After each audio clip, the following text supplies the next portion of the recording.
Hello everyone, and welcome back to Scary Interesting and to another collection of horrible fates.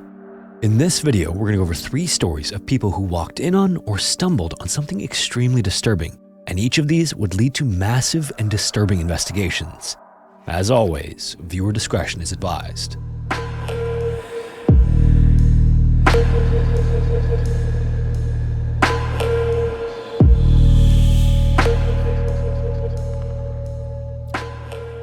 Provincetown, Massachusetts is a quaint coastal town known for its vibrant art scene and postcard-perfect landscapes.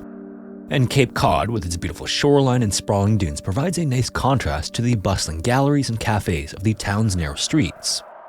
No one could have foreseen that it would be the setting of one of America's most enduring true crime mysteries, but that's exactly what it became in the summer of 1974. It all started on July 26 when a 12-year-old girl was drawn to the insistent barking of her dog while exploring the sands of the Race Point Dunes in Provincetown. Her dog led her away from the beaten path and towards a gruesome sight. Lying on the dunes was the decomposing body of a woman lying face down on a beach blanket. Her auburn hair was tied back with a gold elastic, her toes still bore the pink nail polish they'd been painted with, and a blue bandana and a pair of Wrangler jeans were placed beneath her head like a pillow. The almost peaceful way she was lying was at complete odds with the obvious brutality that ended her life.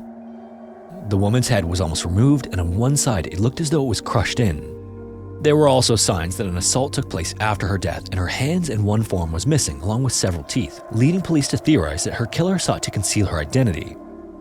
Despite the significant insect activity and decomposition, however, forensic analysis provided a portrait of who she might be. She was believed to be between 25 and 40 years old, although some sources suggested that she may have been as young as 20 or as old as 49. Also standing approximately 5'6" and weighing around 145 pounds, she had an athletic build and had undergone extensive dental work during her life worth thousands of dollars. These details hinted at a woman who might have once led a comfortable life, but her presence in the dunes and the brutal manner of her death posed far more questions than answers.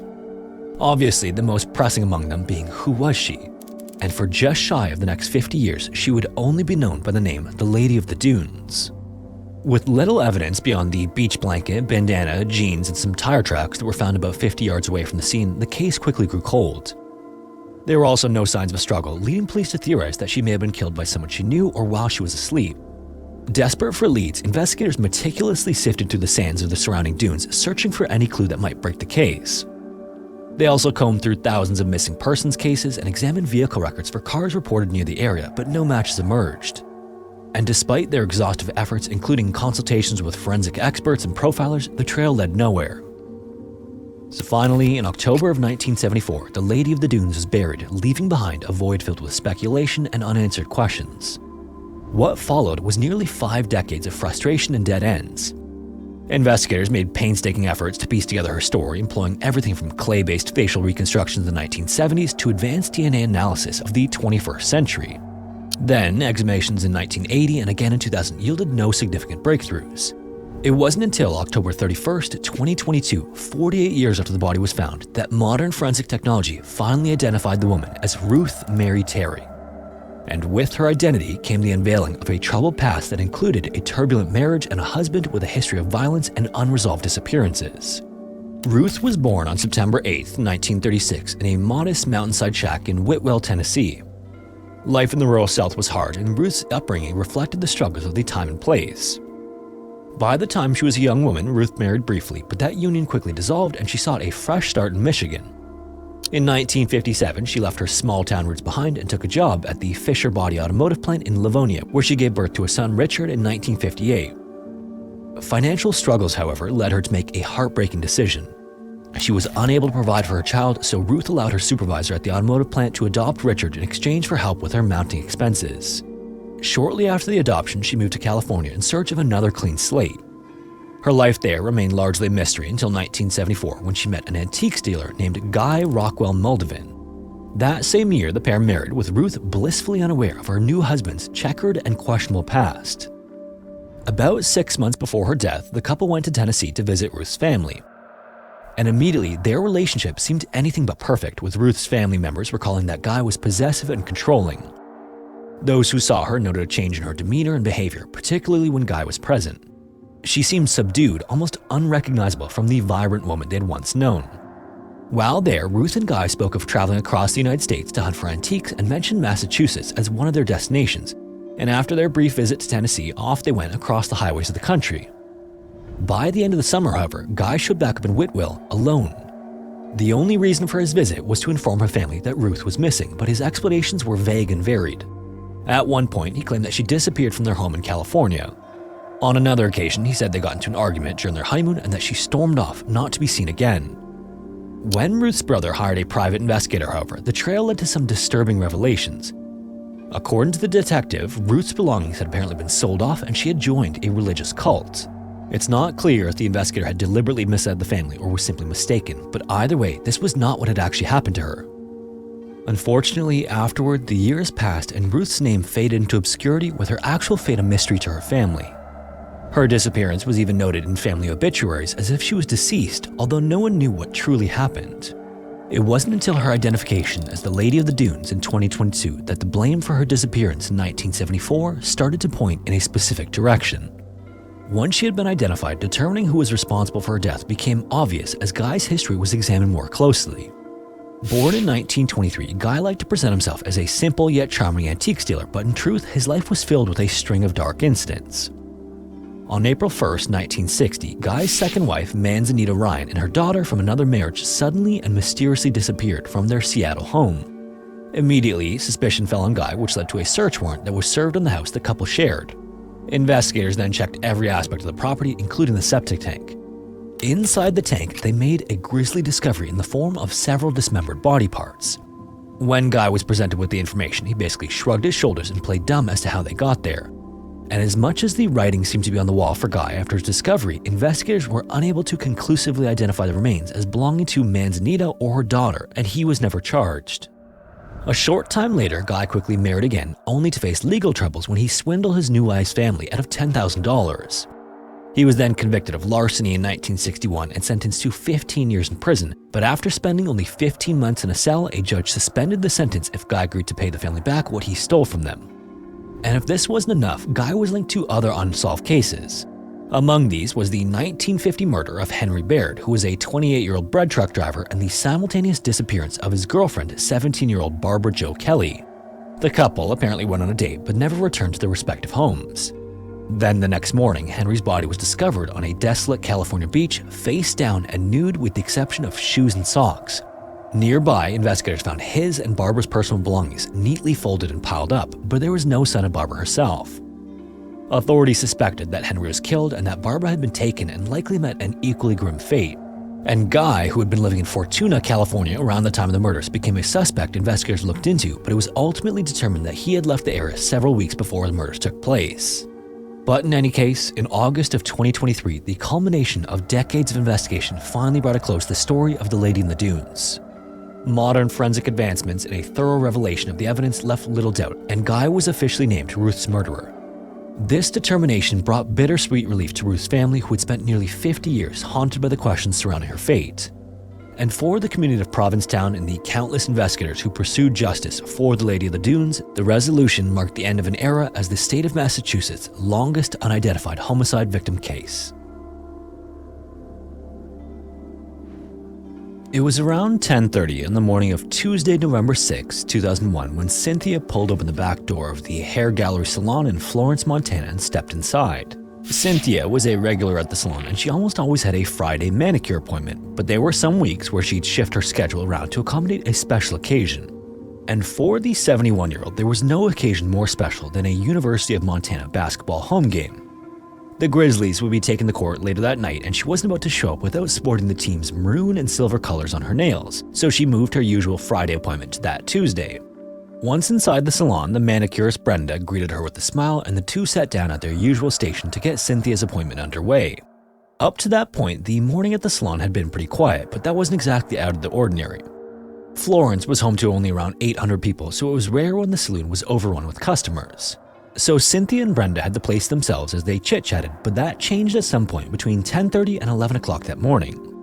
Whatever happened within that half hour would forever change Florence. As that half hour came to an end that morning, a car pulled into the parking lot behind the hair gallery. A customer with an 11 o'clock appointment then got out of her vehicle and started walking toward the back entrance of the salon. She then grabbed the door handle and pulled it open, but she wasn't greeted by Brenda's smile like Cynthia was.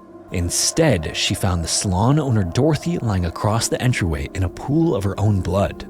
It was immediately clear to the customer that Dorothy had a large wound on her neck. After the moment of shock wore off enough to move, the customer carefully stepped over Dorothy's body and ran over to the phone to call police before exiting the building to wait outside. Shortly after that, deputies entered the building and immediately found Dorothy, but the full scope of the tragedy wouldn't be known until a thorough search of the salon was done. That's when police found Cynthia and Brenda inside a cramped storage closet, and horrifyingly, like Dorothy, both had suffered lethal wounds to their necks. Obviously, this was met with confusion and disbelief by investigators. A triple homicide in Florence was unprecedented, let alone one that occurred in broad daylight. Florence is surrounded by the Sapphire and Bitterroot Mountains, which are scenic and peaceful and universally loved by the few citizens who live there. It's the kind of place where the crime rate is nearly non-existent and everyone knows everyone. The idea of a horrific act like this occurring in Florence was unheard of, making the reality of the situation a difficult one for its residents to face. In addition, Cynthia, who also went by the name Cindy, was a devoted grandmother who loved horseback riding and University of Montana athletics. Brenda, meanwhile, loved her job because of the connections she got to make with all her clients, and she was instrumental in bringing Little League Baseball to Florence. And finally, Dorothy was the type of person who made fast friends with anyone she came across, and she was the matriarch of a large family. No one could even begin to speculate why anyone would want to harm any of these three women. But either way, detectives immediately began piecing together the lives of the victims, searching for connections or potential motives. Robbery seemed plausible initially until investigators found that nothing of value had been taken. Apart from the violence that took place in the entryway and utility room, the salon was remarkably undisturbed. Somewhere in the middle of the crime scene, police found a pair of black-rimmed sunglasses, but little else stood out. The facts of the case and the scene itself split police into two camps. One camp believed the murders were personal and committed by someone who knew at least one of the victims, while the other saw it as a random, unplanned crime. Early in the investigation, police fanned out across the area looking to speak with anyone who had maybe seen anything between 10:30 and 11. As interviews took place, notes were compiled. Investigators came to learn of a strange man who was seen outside the salon by several independent witnesses. According to their descriptions, he was dressed in a dark trench coat or maybe a duster with a white dress shirt and no tie. What stood out the most, however, was his old-fashioned hat. Descriptions of it varied between a stovepipe hat and a fedora, but witnesses all agreed that it was highly unusual for such a hat to be worn during modern times. His look was strange, almost theatrical, and his appearance raised a lot of questions about what he might have been up to or where he might have come from. He was also estimated to be in his 20s or 30s with sharp, narrow features, and some witnesses claimed it appeared as though he was carrying something, although no one could really say for certain what it was. The man's movements through the town also added to the unease.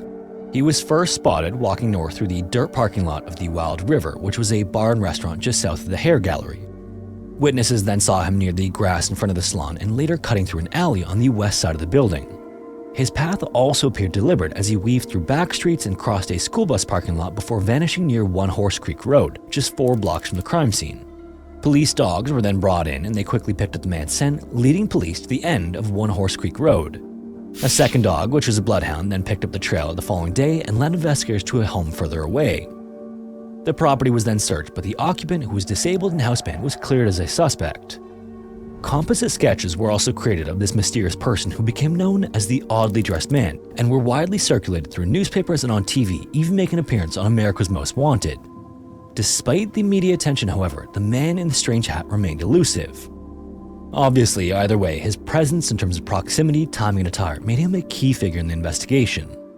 For 7 years afterward, the case went absolutely nowhere, but in 2008, things took a dramatic and unexpected turn. Federal prosecutors indicted 2 men alleging that the murders were tied to a local drug operation that was known to be operating in the Bitterroot Valley. One man was believed to be the ringleader and the other was believed to be his enforcer, and both faced charges related to drug trafficking, racketeering, and conspiracy, as authorities theorized that the killings were a calculated message tied to an unpaid debt owed by someone connected to one of the victims. Initially, speculation centered around whether a family member of one of the women had crossed paths with the operation. As investigators dug deeper, however, rumors emerged that one of the victims herself may have had financial dealings with the men, possibly becoming entangled in the dangerous world. It was believed that one man had been sent out to enforce the demands, resulting in the brutal incident carried out in the salon. This development rocked Florence. It was beyond belief that any of these 3 women were involved in drugs at any level, but prosecutors were initially confident that they had found the killers and determined the reason for the murders. Despite what appeared to be a promising lead that would close the case though, things began to unravel after the indictment. A key witness passed away before testifying, and another witness's credibility fell apart under scrutiny and was found to be unreliable. Without these testimonies, prosecutors were forced to drop the murder charges against the 2 men. The 2 were separately convicted on drug-related charges, but their potential connections to the murders remained murky and shrouded in speculation. Despite these setbacks, law enforcement continued to pore over the evidence, analyzing phone records, re-interviewing witnesses, and chasing leads that often went nowhere. Detectives regularly gathered for brainstorming sessions, sifting through theories and profiles and trying to make sense of the crime. However, as things stand today, the murders remain unsolved, and the only real evidence includes the black-rimmed sunglasses that were determined not to belong to any of the women and a palm print that was found at the scene. Police have never elaborated on where exactly the print was located, but they have run it through national databases and no matches have ever been found. Over the years as well, investigators have sought guidance from FBI profilers who describe the case as an anomaly. To these experts, the murders have a brutality and randomness that seem to defy standard behavioral patterns. Unfortunately as well, each new lead only seems to add a layer of complexity and deepens the mystery, and so, understandably, Florence remains haunted by the incident. The summer of 1971 in Finland was a hot one by Scandinavian standards as the month of August wore on, but despite the heat, many people were still doing their best to enjoy the outdoors, knowing that another harsh Finnish winter wasn't too far around the corner. On August 18th, a family from Helsinki made their way out to a forest along the southern coast of Finland. It was one of the warmer days of the year, but the cover of the forest would provide them some relief and allow them to enjoy a few hours in nature as they picked some wild mushrooms. While the family went through the forest though, they spotted something strange just ahead. It looked like something was covered in a large tarp or sheet of plastic, which was certainly an odd thing to find in a remote section of the woods. When they went over to investigate, they had no idea just how unsettling this find would be. As one of them peeled back the plastic to reveal what was hiding beneath the sheet, they revealed the remains of a human body. The police were then immediately notified, and after a quick inspection of the scene, authorities called in the National Bureau of Investigation, or NBI, to take over the case. Further investigation of the scene then uncovered a set of eyeglasses and leather shoes lying next to the body, which appeared to be that of a woman in her early 20s. It was also obvious that the woman's death came at the hands of another person, but the cause of death wasn't immediately apparent. There were no signs of strangulation, stabbing, or gunshot wounds, but investigators determined that some of her personal belongings seemed missing. Next, not far from where the body was found was a prison labor camp where prisoners worked during the last stages of their sentences, and this was the first place investigators looked for information. The NBI gathered up all of the fingerprints of the prisoners being housed there in hopes that further evidence would come to light that might point to one of them as being responsible. Just 2 days later at the Sutula airport, police were called in after some abandoned belongings were found there, including a health insurance card and an audio recorder. Initially, investigators were hoping to link the items to the body, but while it soon became apparent that they belonged to someone else, they were no less connected to the woman found beneath the plastic sheeting. Another couple of days later, on August 21st, another grisly scene was discovered, this one at a gravel pit just outside Helsinki. There, the plastic-covered bodies of 2 17-year-old girls were discovered by bystanders and reported to the police. Just like the previous body, the cause of death wasn't immediately apparent to investigators. Then, when they began scouring the scene for evidence, they found the girls' belongings had been strewn along the roadside, including photographs. On one of the torn images, police then found a fingerprint that didn't belong to either of the girls. It was then found that this matched the insurance card found at the airport, linking the 2 incidents together. Next, autopsies were conducted on all 3 victims, and the cause of death was finally determined. All of them had passed away from carbon monoxide poisoning. This was a stunning revelation that connected the 2 cases and had investigators fearing the worst, which was that they might have a serial offender on their hands. Either way, as detectives continued to investigate, they learned from anonymous tips that a strange car had been seen near the locations where the bodies were found. It was apparently an American-made vehicle, and it was soon determined to be a 1967 Dodge Dart. Then, finally, when the NBI ran the fingerprint found on the torn photograph against those belonging to anyone who had been at the labor camp, they got a match. And as they dug a little deeper, the owner of those fingerprints also just so happened to be the owner of a 1967 white Dodge Dart. On September 26th, a little more than a month after the 3 bodies were discovered, the NBI apprehended 41-year-old Ensio Koivunen in the town of Hanko. At the time, Enzio was only known as a petty criminal who had served time at the labor camp for theft, drunk driving, and even fraud. But at some point, it seemed that things took a much more violent turn in his life of crime. His car and home were then searched, and authorities found 2 illegal pistols in his possession, as well as a woman's belt and camera, both belonging to the victim found by the family picking mushrooms. Despite the mountain of evidence against him though, initially Enzio denied any involvement in the deaths of the 3 women. But as he was interrogated, a horrifying picture of what may have happened to them started to take form. Enzio then began weaving an intricate web of lies as he spoke with the NBI. His story of how he came across the 3 women changed several times, and he did his best to avoid blame for their deaths, but the terrifying truth would soon be pieced together anyway. According to witnesses, evidence, and what little credible information was pulled out of Enzio during interrogations, here's how the women ended up lying lifeless under sheets of plastic around Helsinki. On July 11th, a 23-year-old woman named Salmi stepped off a bus traveling from Helsinki to Turku along a route that should have been safe and uneventful. Along the way, she stopped in Korea briefly, but it would be the last time she was seen alive. Concern quickly turned into panic when she failed to return to university, and her father even traveled to Turku to find answers, but he uncovered nothing. Days passed, and then weeks before Salmi was officially declared missing. A little more than a month later, 17-year-olds Ritva and Pirjo went to visit an aunt, but they never arrived. Witnesses then later reported seeing them hitchhiking near a bridge after a red car stopped to pick them up. When the girls failed to reach their destination as well, their family sounded the alarm, but like Salmi, they seemed to have vanished into thin air. But, in fact, they hadn't vanished, they were taken.